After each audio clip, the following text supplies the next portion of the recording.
Okay, you guys, after an 8-hour ordeal trying to get this all set up, we are officially back with podcast number 2. The number 1 driving podcast in the world. Yeah, I don't think anyone else does podcasts while driving, right? Welcome back to Tesla Talk. So right now, as you guys can tell, we're in a different freaking location. We're going to be talking about more about that in the next episode, so definitely stay tuned to see why our location has changed a little. But it will be switching back and forth. Anyways, today's podcast is about how we both kind of came to YouTube and like social media in general. The last one was kind of how we met and like why Gunnar thinks I'm a dick or something. Why I hated you originally. Why you hated me. But now we're gonna talk about where this all started. So you were with Connor.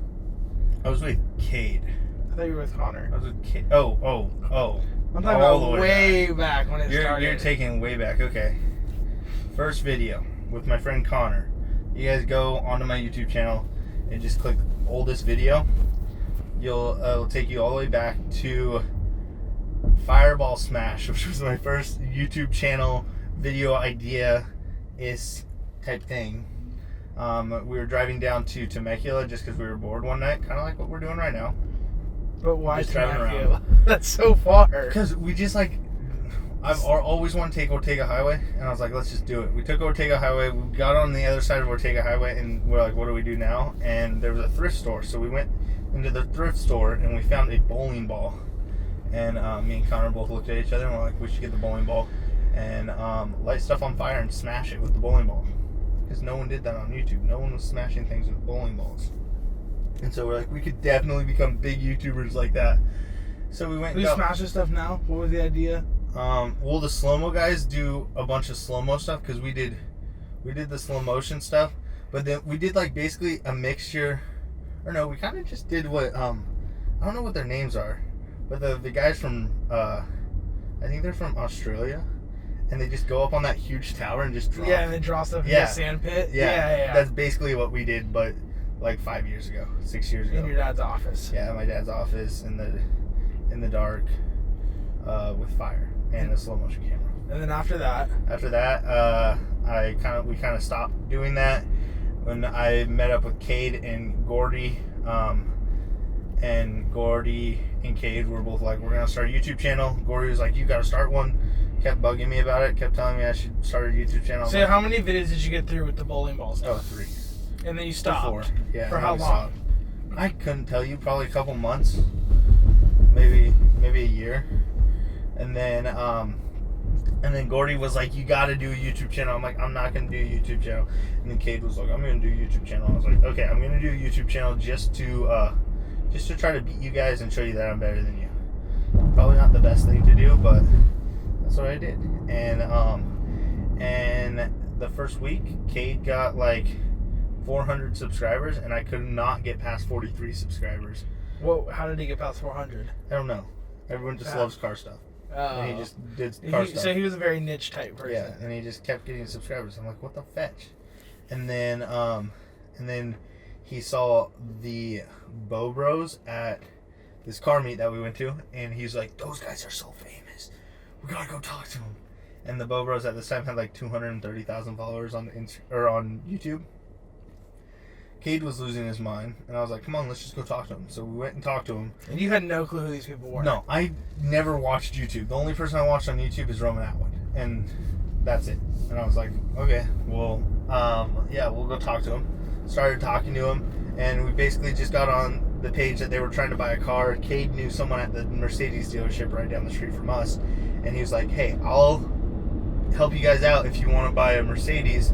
I can help you with this guy that always hooks up my grandma. And they're like, okay, sweet. And then we thought we'd never talk to him, but that night they called us and they're like, hey, we're by the Mercedes dealership, you guys want to come meet us? And we're like, yeah, of course. So we go and we meet the Bo Bros at the Mercedes dealership, and we hang out there for about 30 minutes, and then we come back to my house, hang out for an hour or two, and the whole next week Jeremy had like Fire Academy or something, and so Jordan just hit us up every single day to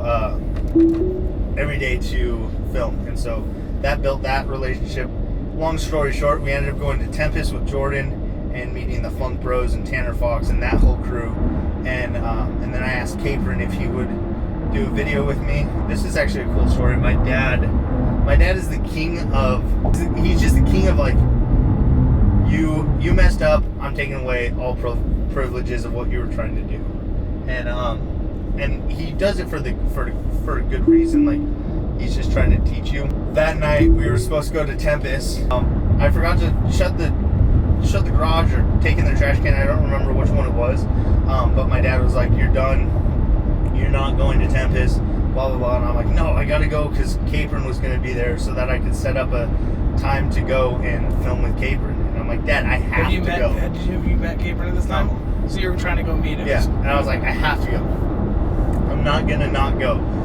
He's like, "Nope, you're in trouble." Blah blah blah. And so I was just like bugging the crap out of my dad. And you know where you get to the point with your parents, you bug them so much that they're like, "Fine, just go." Like yeah. You're not gonna listen to me, just go. And like, you know that they actually mean stay, you're in trouble, but they say just go because they're so pissed. Yeah. So my dad got to that point and I was like, "Fetch it, I'm just taking it, I'm going." So I went all the way down, drove all the way to Tempest. Tempest is an hour away from my house. Got there, saw Kamerman. I'm like, "Hey, I have a bounce house company. Would love to bring a bounce house to your house and fill it up with Orbeez or something cool." This is back when they still lived at their parents' house too. So this is a way back. This was like 4 or 5 years ago. And Kamerman's like, "Yeah, let me get your number. That would be awesome." And then I got his number and left and came home because I knew I was gonna be. So you literally drove to Tempest just to talk to him and left. Drove an hour just to talk for 5 minutes and left. And then, did you even pay to get in? Yeah, I paid to get in. Oh, wow. Well, I already had the pass, I think. Oh, okay. So it was like $70 for the month. But yeah, that's what. That was like my first big collab with Corey Kamerman. I went and we filmed Bounce House with Orbeez with the Bow Bros, and it kind of like push-started my whole career. I went from 40 subscribers to 4,000. So you're still stuck at that 43 mark. Yeah. I was like around that. I was like maybe 100 by then, but I still couldn't get over the like little hump of like, because the first 1,000 is literally the hardest unless you like get your foot in the door with someone. And I got my foot in the door with Corey Kamerman, and Kamerman was like, "Okay, come down. Like let's do this. Let's film." And I remember like the next day, my friends were all calling me, "This is so shaky." I don't know if it's shaky on camera. I know, that's what I'm trying to figure out too. You guys, if it is shaky right now, bear with us. We will buy like a gimbal and stuff so that it won't be shaky, but we're just like trying to see what works the best. Exactly. The next day, my friends all are calling me. They're like, "Your subscribers is going up so much." And like, it was just crazy. So how many subscribers did you shoot up? Like 4,000, 5,000. Which is so like did you end up passing Kate in them? Yeah. Yeah. Like that day, I just went past him. And then I got up to like 10,000, 15,000. And then I stopped YouTube just because I was going on a mission for my church. And so I stopped YouTube. And Kate passes me up because he has a video that like just blows up and he gets like 18,000 subs. And then when I got back from my mission, we started this whole group. And I passed up Kate again. So. And he doesn't do YouTube anymore? No, not really. Why? What brought you into this whole world? Of YouTube? Of social media and YouTube. And so I would say I was around probably 15, 16-ish. Yeah. Maybe even younger. Obviously I was watching YouTube like my whole life. That's like what I grew up on. And I actually Chris, the editor of this Tesla Talk editor Chris. He actually started watching the Funk Bros at around 30,000 subscribers. Fucking crazy. I know. And then he showed me, and I think I subbed around like 79,000. And then I watched them, and that's how I discovered like Bow Bros, Tanner Fox, all this different stuff. And then I kind of just said, "This is what I want to try. I just want to try it." Yeah. So I went to college for 1 year, and then decided to drop out of college and try the social media world. It's crazy that you went to college. How was college? Like, what was it? Because I never went to college. I never did any of that. So I didn't go to like actual traditional college. Like it was okay. It was still college. It was a like community college, but it was in automotive. So basically, I just went to school, learned about cars, fixed cars, went home. A lot of it was hanging, like, literally, like, oh, you got to go change these brake pads. Like, okay, or you got to learn how to take apart, like, a brake system, or, like, bleed the brakes, or take apart an engine and put it back together. Different things like that you just learn from each individual class. Like, electrical, you have to find where the shortage is, like, so, like, you have to fix the wire, like, stuff like that. And so that's, like, what I did. I didn't actually take, like, I'm going to go sit down in psychology in an auditorium with 200 kids. I never did that. We always had small classes of, like, 20 kids, and, like, everybody in the automotive knew everyone because there was like 100 kids total, and you saw everyone, even though if you didn't have them in the same class, they could be working on the same cars. You just, like, say, like, you're working on, like, the brakes, they're going to be working on, like, electrical, because then it's two different things. So, like, they might be working on the back end of the car and you're only working on the front, or, like, different things like that. So do they just have beater cars at the place? Yeah, so they just have, like, a bunch of, like, old, like, anywhere from, like, Acuras to, like, Hondas to Toyotas, Crown Vics, stuff like that. What was the nicest car they had? They had, like, a racing Acura.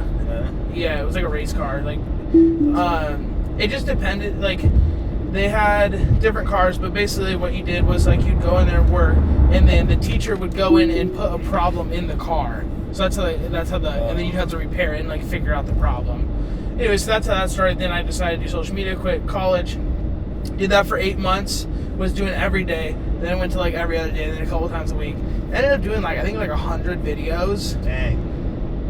And got to, like, I did, like, sub for sub in the beginning for a little bit. Because, like, you know, like, when people see, like, oh, they have a little bit more subscribers than, like, I would say don't do that, though. It ruins everything. Sub for sub? Yeah, it does not work. It really doesn't. Like, I thought, like, people would see works. a little bit more numbers, and then they would be likely more to subscribe. That's what I was thinking in my head, which makes logical. Like, because if you come up on a YouTube with 8 subscribers, you're not going to subscribe. But if you're more likely to say they have, like, 5, 10,000, like, you're more likely to subscribe. But then if they have, like, 100,000 or 1 million, you're more likely to subscribe than the 10,000. So it's like one of those things, unless you just see a banger video and you're like, dang. And then you watch another one and you're like, this kid's got it. Like, they're like 10K subs, but they have it, you know? So after about 8 months, I quit that and they got into streaming. And this is like when Fortnite came out. So this is like probably like 3 years ago. I started playing Fortnite in season 1 on the Xbox, and I absolutely hated the game. I thought it was the dumbest game. Fortnite came out when I was on my mission. Yeah, and, Fortnite. Like, everyone would talk about it. Like, we would be, like, knocking doors and, like, talking to people. And, like, that was the talk of the town, like, Fortnite. Tesla? And, that's like, so funny. So, I just said Tesla. I know. That's so funny. I don't know why. Anyways, I don't know. It's late. I'm not thinking this straight. Anyways, so point being is, I hated the game. Absolutely hated it. And then, I don't know why. I guess everybody was playing it, so I was like, okay, I'll give it another try. The last week of season 2, I just started playing the game every day. Literally from here on out, like every day, at least 8 hours a day. That was like minimum. 8 to 14 hours a day. And then my cousin would come over during the week. We got on game battles. We were playing 2s. We were playing for money. We were like, I don't know if you know how that works.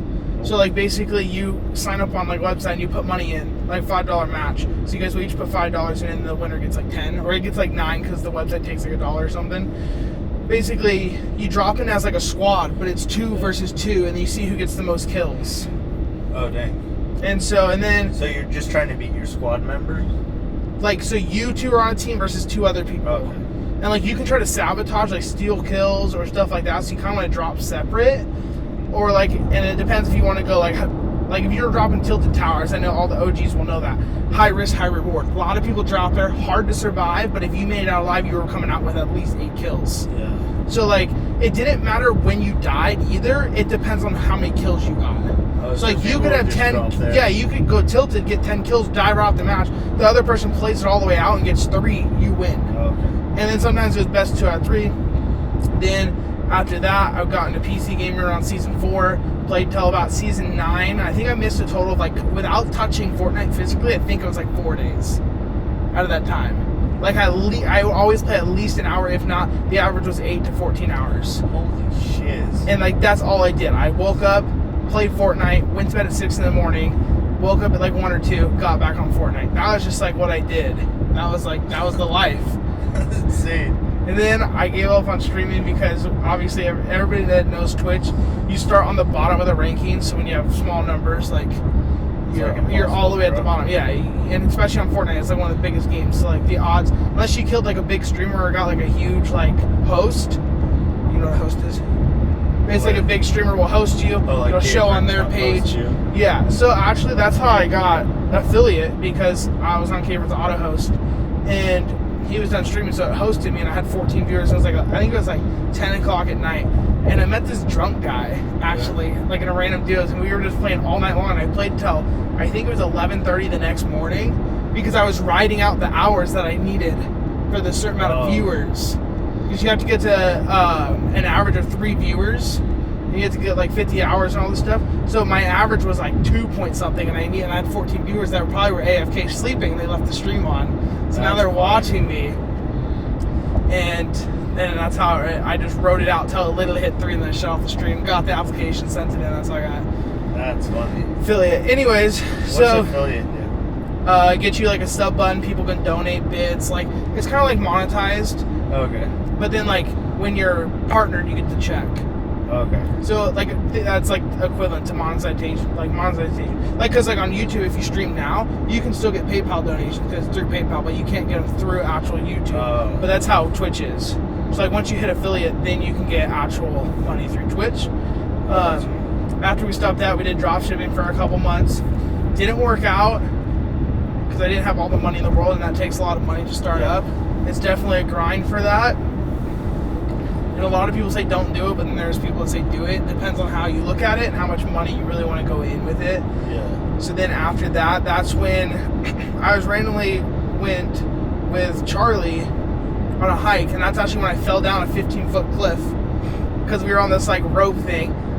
And basically, like, we climbed up it, and then we were supposed to be a 5-mile walk around, and Charlie's like, oh, let's go back down. So we're going back down the rope, and we're like going like this, and my foot slipped, and it goes like down, over and down. So like I hit the ledge, scraped up my whole body. I was all cut up on like my sides, my legs, my arms. I remember when you came to the house and like showed us.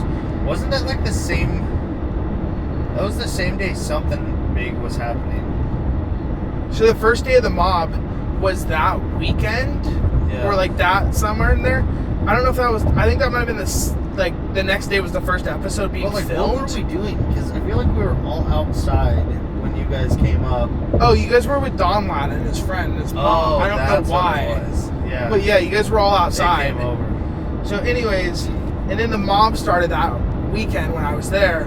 Because I always, whenever I knew I was going to the Film Pros, I always packed for like 3 days just in case if anything happened. Yeah. And so, was there for the weekend. Went home. I think it was like the next day. It was on Wednesday. Nick called me that morning. It was like, hey, can you come film? The filmer just quit. And I was like, okay.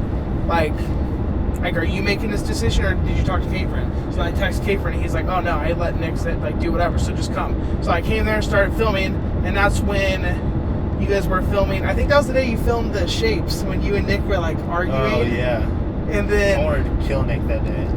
And then that's just kind of how it started the road with the mob, and then met Drage again, became friends, and because of Slurpees pretty much.